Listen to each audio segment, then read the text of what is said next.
Episode की शुरुआत में हम हान मेंग वेनचिंग और जैंग बी को एक साथ देखते हैं, जहाँ पर ये दोनों वेनचिंग को युहाओ को मैसेज करके याद दिलाने के लिए कहती है कि कल सू का बर्थडे है, इसलिए उसे ये चांस मिस नहीं करना चाहिए। जिसके बाद हम सू को उसके घर पर देखते हैं जब वो अलमारी में कपड़े रखने के लिए गई होती है। तभी वो युहाओ की चीज़ों को देखकर उसे याद करने लग जाती है। फिर अगले दिन वो अपनी मॉम को हॉस्पिटल चेकअप के लिए लेकर जाती है, जहाँ डॉक्टर बताते हैं कि उसकी मॉम अब पूरी तरीके से रिकवर हो चुकी है और उन्हें जैसे ही कोई किडनी डोनर मिलता है तो वो अपनी किडनी ट्रांसप्लांट करा के एक और भी अच्छी लाइफ जी सकती है। जो सुनकर सू काफी खुश हो जाती है। तभी डॉक्टर उसे बाहर किसी काम के लिए भेजते हैं और जब वो वहाँ पर जाती है तो डायरेक्टर जिन वहाँ पर केक और काफी सारे बच्चों के साथ सू को सरप्राइज कर देते हैं और उसे बर्थडे विश करते हैं, जो देखकर वो काफी खुश होती है। अब केक खाते हुए यहाँ पर दोनों बातें करने लग जाते हैं, जहाँ बातों ही बातों में डायरेक्टर जिन अब अभी सू को उसके साथ होने के लिए पूछता है, लेकिन सू उसे मना कर देती है। बोलती है कि मैं युहाओ की वजह से आपसे मिली थी और मैं जब भी आपको देखती हूँ तो मुझे युहाओ की याद आती है और मैं अभी भी युहाओ को पसंद करती हूँ। जो सुनकर डायरेक्टर जिन सैड हो जाता है। जिसके बाद जैंग भी हॉस्पिटल में आती है, जहाँ वो सू को बर्थडे विश करती है। अब जैसे ही सू से बताती है कि डायरेक्टर जिन बाहर गए हैं तो सू से समझाती है कि अगर तुम डायरेक्टर जिन को प्यार करती हो ना तो तुम्हें उससे बोल देना चाहिए और तुम जैसी हो ना वैसे ही बहुत अच्छी लगती हो, इसलिए तुम्हें मुझसे या किसी और से सीखने की जरूरत नहीं है। अब जैंग भी तो यहाँ पर काफी डर रही थी क्योंकि उसे लग रहा था कि अगर उसने अपना लव कन्फेस किया तो डायरेक्टर जिन उसे अवॉइड करने लगेगा, पर सू उसे यकीन दिलाती है कि ऐसा नहीं है, तुम्हें धीरे धीरे करके अपनी फीलिंग्स उससे शेयर करनी चाहिए। दूसरी तरफ हम सू की मॉम और डायरेक्टर जिन को आपस में बात करता हुआ देखते हैं, जहाँ डायरेक्टर जिन बोलता है कि जब मैं सू से पहली बार मिला था तब से मैं उसे पसंद करने लग गया था और अगर काश मैं उस टाइम थोड़ा बोल्ड होता तो आज उसके साथ मैं होता, शायद वो इतनी बिजी ना होती जिससे आपकी तबीयत भी खराब नहीं होती और शायद मैं उसे थोड़ा ज़्यादा खुश रख पाता। जो सुनकर सू की मॉम बोलती है कि डॉक्टर वांग जो भी मेरा ट्रीटमेंट कर रहे हैं वो सू के डैड और मैं हम तीनों एक साथ पढ़ते थे और डॉक्टर वांग भी मुझे पसंद करते थे। उस टाइम पे मेरी तबीयत भी काफ़ी ख़राब रहती थी और सभी लोग भी मुझे बोलते थे कि तुम्हें डॉक्टर वांग को अच्छे से ट्रीट करना चाहिए, पर जब मैं और सू के डैड एक साथ हो गए तब डॉक्टर वांग भी काफ़ी अनहैप्पी रहे थे और उन्होंने भी यही बात कही थी कि काश मैं तुमसे पहले मिला होता। पर उस इंसिडेंट के 1 साल बाद ही उन्हें एक ऐसी लड़की मिली जिससे उन्होंने शादी करी और अब उनके 2 बच्चे भी है और वो लोग खुशी खुशी अपनी लाइफ बिता रहे हैं। वैसे ही अगर सू तुम्हारी लाइफ में नहीं है तो क्या हुआ, तुम्हें भी तुम्हारी मिस राइट जरूर मिल ही जाएगी।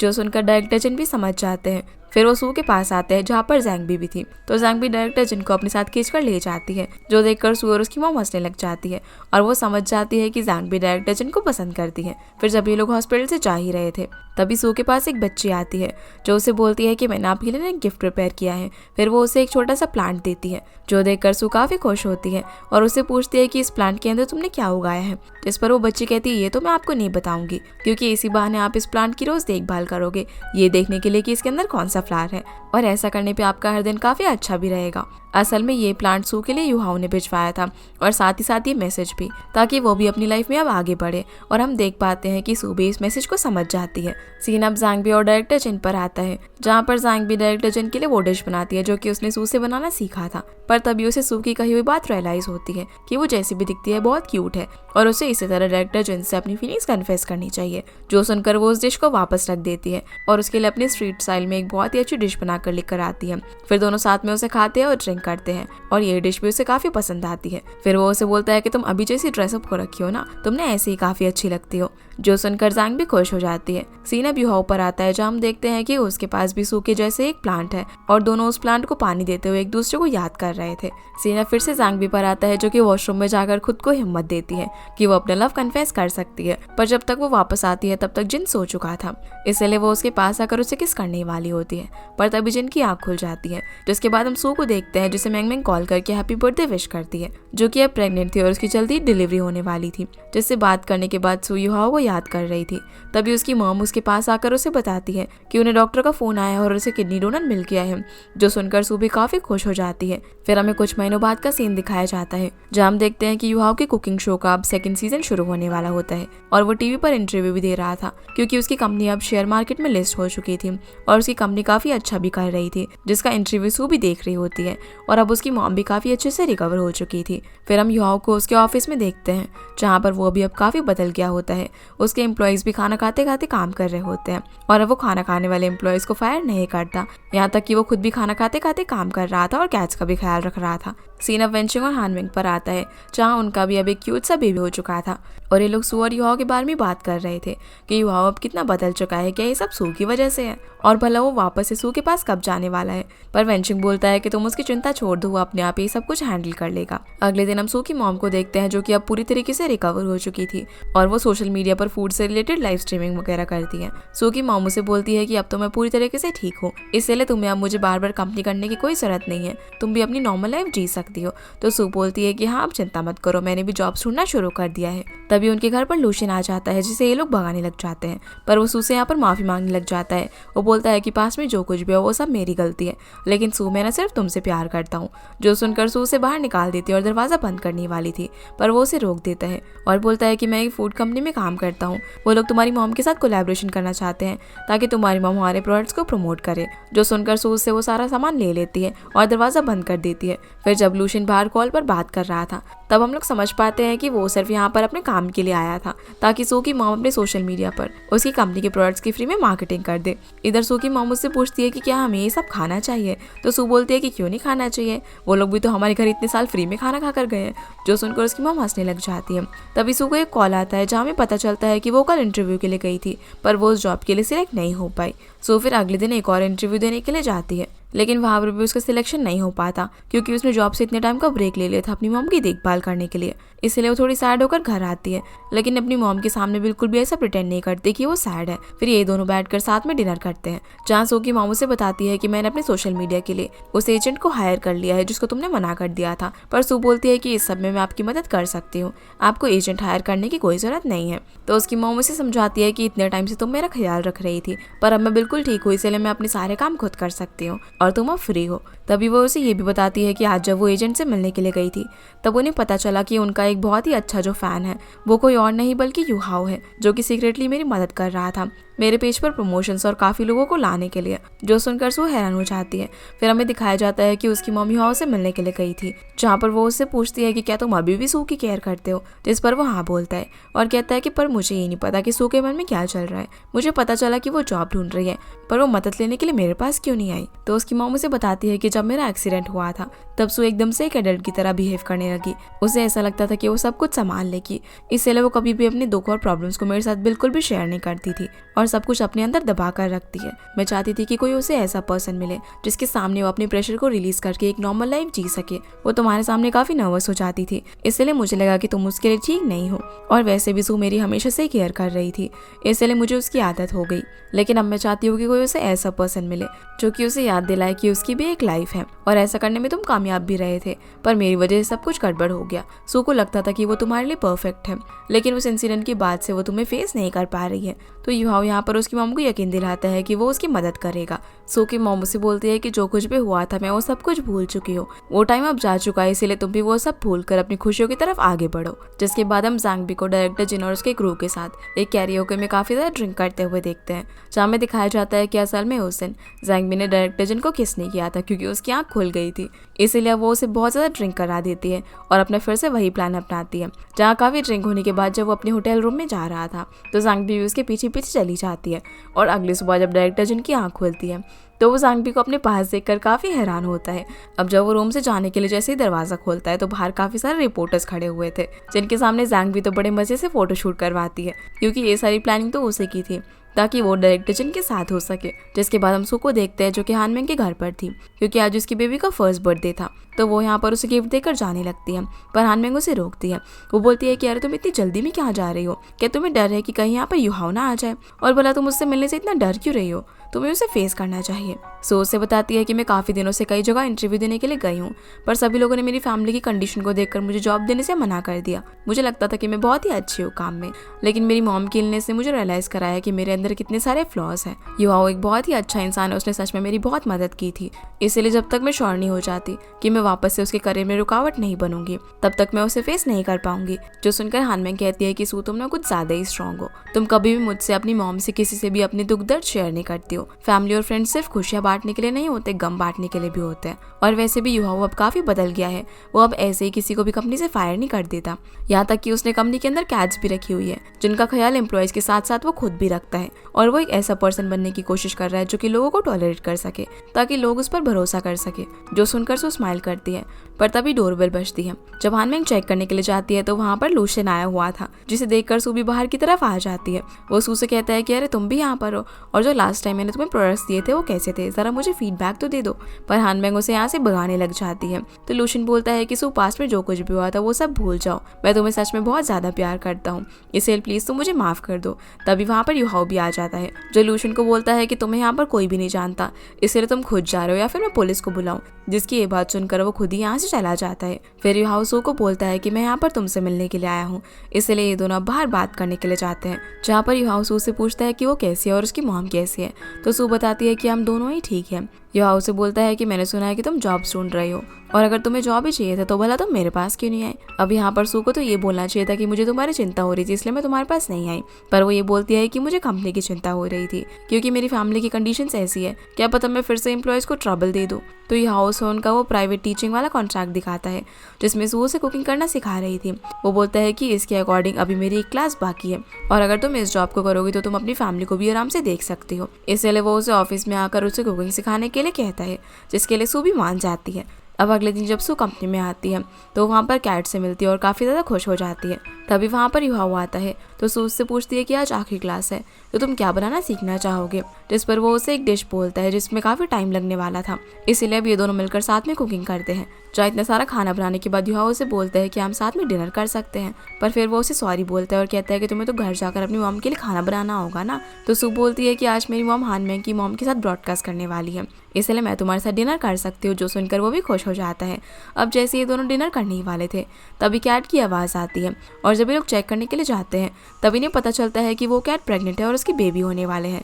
इसीलिए ये लोग फटाफट से उस कैट को लेकर युहाओ के घर जाते हैं, जहाँ पर वो कैट बेबीज डिलीवर करती है, और सू घर पे जाकर अपने पुराने मोमेंट्स को याद कर रही थी। साथ ही साथ वो युहाओ को कैट को स्टेरिलाइज कराने के लिए भी बोलती है, पर युहाओ मना कर देता है और बोलता है कि चाहे वो जितना भी बच्चे दे मैं उन सबको पालूंगा।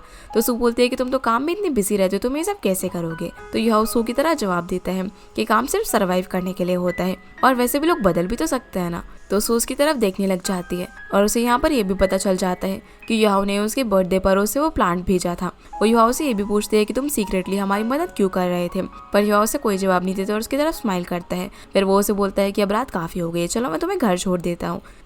पर हम देख पाते हैं कि सू का यहाँ से जाने का बिल्कुल भी मन नहीं था। इसके बाद हम सू को हानमेंग और ज़ैंगबी के साथ देखते हैं, जहाँ पर वो लोग सोच रहे होते हैं कि यार युहाओ ने तुम्हें वापस घर क्यों भेजा, वो जरूर ना प्लेइंग हार्ड टू गेट खेल रहा है तुम्हारे साथ, उसे तो तुम्हें सीधे सीधे बोल देना चाहिए था कि चलो फिर से एक साथ हो जाते हैं। पर पता नहीं लड़कों के दिमाग में आखिर चल क्या रहा है। तुम डायरेक्टर जिनको ही देख लो, उसे अभी तक ये नहीं पता चला कि वो जो रिपोर्टर्स वाला सीन था वो सब मैंने क्रिएट किया था। तो हानमेंग बोलती है कि आखिर तुम उससे जाकर बोल क्यों नहीं देती कि तुम उसे पसंद करती हो। तो ज़ैंगबी उसे कहती है कि वो तो मुझे पसंद ही नहीं करता, पर सू और युहाओ तो एक दूसरे को पसंद करते हैं ना, तो सू को युहाओ से जाकर बोल देना चाहिए कि क्यों ना वो दोनों फिर से एक साथ हो जाए। तभी सू को उसकी मॉम का कॉल आ जाता है, जो उसे बोलती है कि आशु तुम युहाओ से मिलने के लिए गई हुई ना, तो तुम्हें घर जल्दी आने की कोई जरूरत नहीं है। इससे पहले कि सू उन्हें कुछ बोल पाती है वो कॉल कट कर देती है। तो मौका देखकर ज़ैंगबी यहाँ से उसका फोन छीनती है और युहाओ को मैसेज करती है कि चलो फिर से एक नई शुरुआत करते हैं। जो देखकर सू उससे उसका फोन छीनने की कोशिश करती है, जिसमें वो कामयाब हो जाती है और उस मैसेज को डिलीट कर देती है। पर तभी युहाओ का मैसेज आता है जो बोलता है कि मैंने उस मैसेज को देख लिया,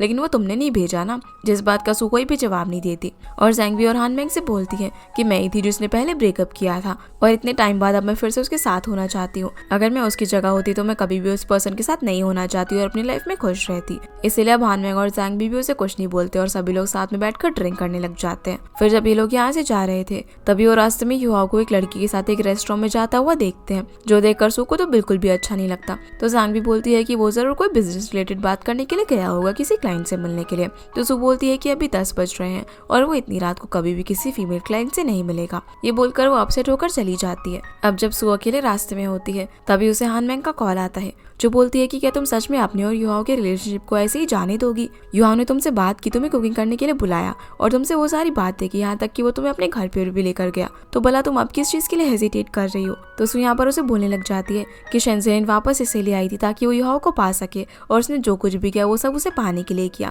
क्योंकि उसे लग रहा था कि युहाओ के दिल में अभी भी उसके लिए जगह होगी। ठीक वैसे अगर मैं भी युहाओ के पास वापस जाने की कोशिश करूंगी तो भला मुझ में और शेंज़ेन में क्या फर्क रह जाएगा? मैंने युहाओ से पहले ब्रेकअप किया था, मैंने उसे हर्ट किया था, इसीलिए अब ये सब करने का कोई मतलब नहीं बनता। ये बोलकर वो कॉल कट कर देती है। तभी उसे याद आता है कि युहाओ ने जो कैट फूड उसे अपने पास रखने के लिए दिया था वो उसके घर पर ले जाना ही भूल गई, इसीलिए वो उस कैट फूड को वापस करने के लिए उसके ऑफिस में जाती है। लेकिन तभी वहाँ पर युहाओ आ जाता है, इसीलिए वो कबर्ड में छुप जाती है। युहाओ भी ऑफिस के अंदर कैट फूड लेने के लिए आया हुआ था, पर जैसे वो चेयर पर सू का बैग रखा हुआ देखता है तो समझ जाता है कि वो यहाँ पर है, इसीलिए वो उसे मैसेज करके बोलता है कि जो कैट फूड मैंने तुम्हें रखने के लिए दिया था ना, तुमने मुझे वापस ही नहीं करा। तो सू बोलती है कि हाँ मैं वो कल वापस करवा दूंगी, पर युहाओ यहाँ पर काफी सारे बहाने लगाने लग जाता है उसे बाहर निकालने के लिए। वो उसे बोलता है कि जो फिश बॉल्स तुम कैट के लिए बनाती थी ना वो भी बनाकर लेकर आना। तो सू बोलती है कि हाँ मैं बनाकर ले आऊंगी, तुम क्यों ना अपने घर जाकर वेट करो। पर युहाओ चेयर पे ही बैठ जाता है। सू जैसे ही थोड़ा सा कबर्ड खोल के देखती है तो वो सामने ही बैठा हुआ था,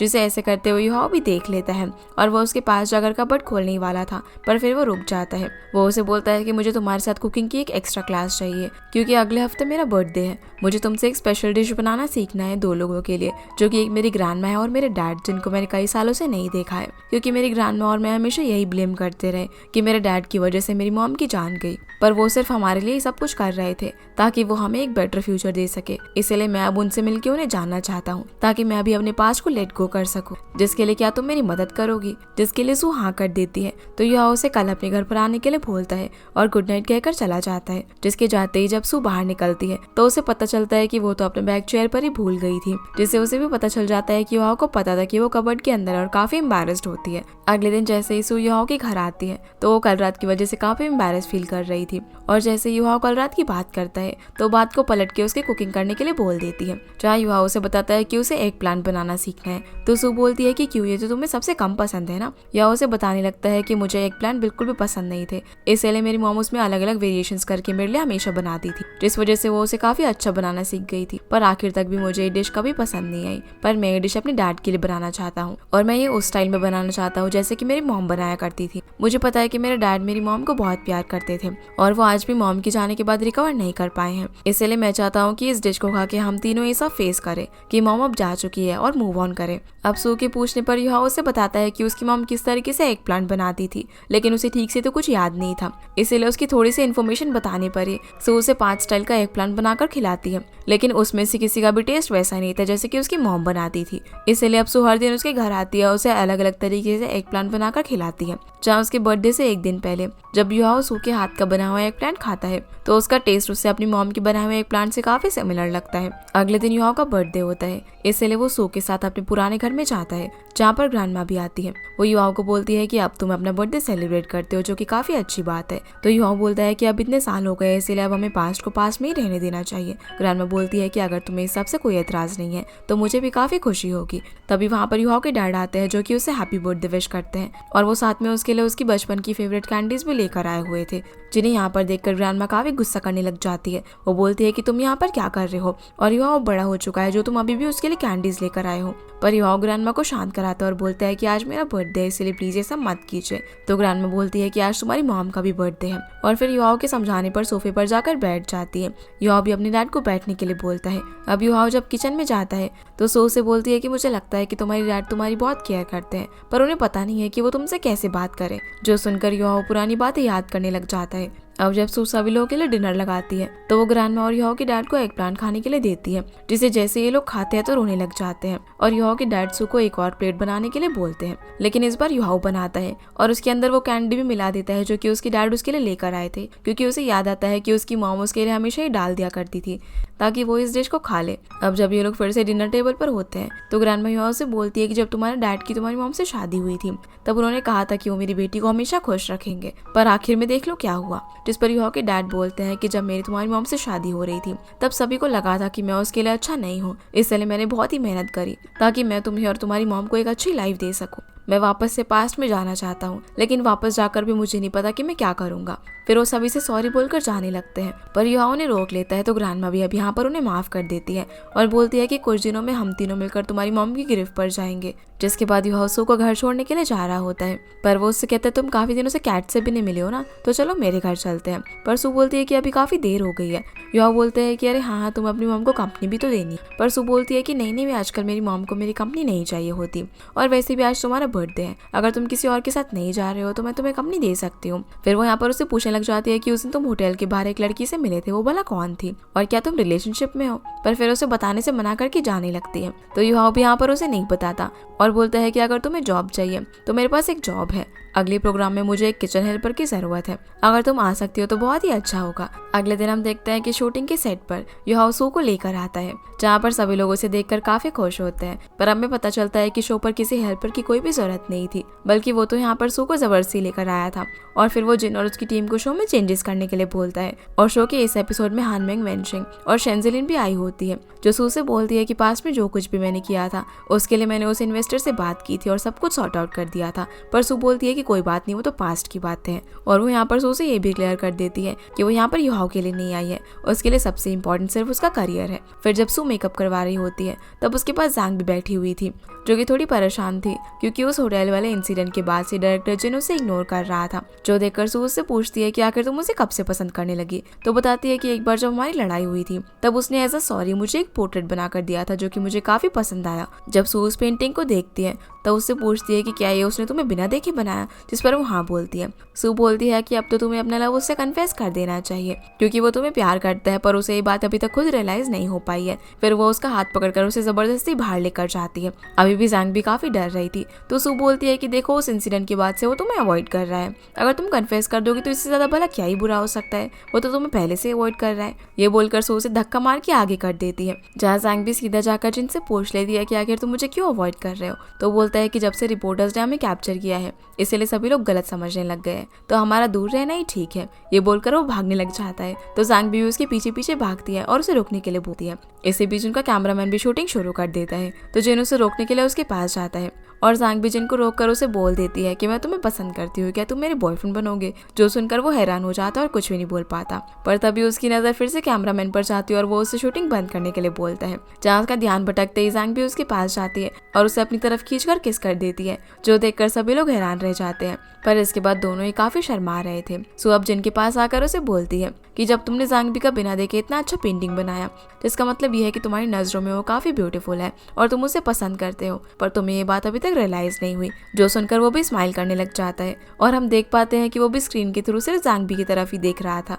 इसके बाद शो की शूटिंग शुरू होती है, जहाँ पर युहाओ सू को इंट्रोड्यूस करते हुए बताता है कि वो उसकी लाइफ की सबसे इंपॉर्टेंट फ्रेंड है, क्योंकि जब भी उसे कोई खुशी होती है तब वो उसे बताता है, जब भी उसे कोई दुख होता है तब भी वो उसे बताता है, और जब भी वो उससे नहीं मिलता या बात नहीं करता तो उसे बिल्कुल भी अच्छा नहीं लगता, पर उससे मिलकर या फिर उसके साथ में उसे काफी अच्छा फील होता है। जो सुनकर सभी लोग तालियां बजाते हैं। फिर ये लोग कुकिंग स्टार्ट करते हैं। अब डिश बनाने के बाद युहाओ सभी लोगों को बताने लग जाता है कि कैसे वो कितना ज्यादा सेल्फिश इंसान था। उसे लगता था कि खाना बनाना एकदम वेस्ट ऑफ टाइम है, और यहाँ तक कि उसने पहले अपनी इमेज को बनाने के लिए बॉडी डबल टेक्निक का भी यूज किया। जो सुनकर सभी लोग हैरान हो जाते हैं और जैंग भी बोलती है कि इस पैराग्राफ को हम बाद में कट कर देंगे, पर युहाओ बोलता है कि इस सब की कोई जरूरत नहीं है। आगे वो बताने लगता है कि वो सिर्फ हर टाइम काम ही काम करता था, लेकिन उसे किसी ने सिखाया कि काम सिर्फ लाइफ में हमें सर्वाइव करने के लिए करना होता है। जब मैं उस पर्सन से मिला तो मैं लाइफ को एक्सपीरियंस करने लगा, यहाँ तक कि मैं अपने पास्ट के पेन को भी फेस कर पाया। धीरे धीरे वो पर्सन मेरी लाइफ में इतना इंपॉर्टेंट बनता गया कि उसने मेरे दिल में भी जगह ले ली, और मैं उसे अपने पास रखने की हर मुमकिन कोशिश करता रहा। पर इस सब के चक्कर में मैंने उसकी सबसे प्यारी चीज को नुकसान पहुंचा दिया, जहाँ पर वो इनडायरेक्टली उसकी मदर की बात कर रहा था। जो सुनकर सू बोलती है कि इस सब के अंदर तुम्हारी कोई गलती नहीं थी, मैं ही इम्परफेक्ट हूँ और मैं तुम्हें और ट्रबल नहीं पहुंचाना चाहती। तो युहाओ बोलता है कि नहीं, इसमें मेरी भी गलती है, मुझे भी तुम्हारे ऊपर इतना प्रेशर नहीं डालना चाहिए था। पर इस सब के बाद मैंने वेट करना सीखा। मैंने सीखा कि कैसे अपने पास्ट को ओवरकम करते हैं और कैसे मेरी मॉम की बनाई हुई एग प्लांट की डिश लोगों को साथ लाने में काम आई। फिर वो उसे यहाँ पर ये भी बता देता है कि उस दिन उस होटल के बाहर वो एक शेफ से मिला था, जिससे वो मदद मांग रहा था ताकि वो अपनी मॉम की तरह एग प्लांट डिश बनाना सीख सके, पर उसे रियलाइज हुआ कि वो गलत है। फिर वो इसके बाद में वेंशिंग से डिस्कस करने के लिए गया, तो वेंशिंग ने उसे बोला कि तुम भला सू की हेल्प क्यों नहीं लेते। देखो, जब उसकी मॉम बीमार थी तो तुम भी तो यही चाहते थे ना कि वो तुमसे हेल्प ले, पर उसने ऐसा नहीं किया।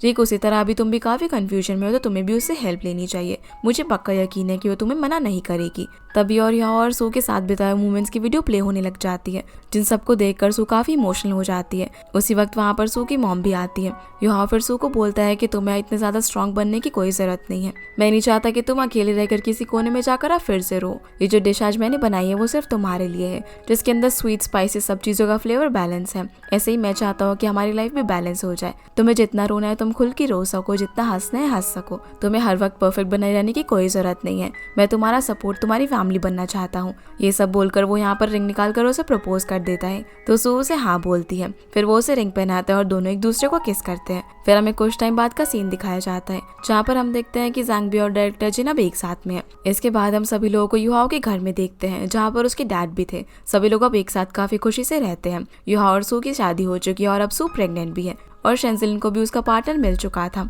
सभी यहाँ पर साथ में काफी अच्छे से न्यू ईयर सेलिब्रेट कर रहे थे, पर तभी सू को डिलीवरी का पेन होने लग जाता है, जो देखकर सभी लोग काफी खुश होकर उसे हॉस्पिटल ले जाने लगते हैं। और इसी हैप्पी एंडिंग के साथ हमारा ये ड्रामा यहीं पर फिनिश होता है। तो गाइस, ये थी आज की वीडियो एंड आई होप आप लोगों को ये वीडियो पसंद आई होगी। तो इस वीडियो को लाइक कर चैनल को सब्सक्राइब जरूर कीजिएगा। आपसे फिर मिलते हैं अगले इंटरेस्टिंग ड्रामा में। तब तक के लिए गुड बाय।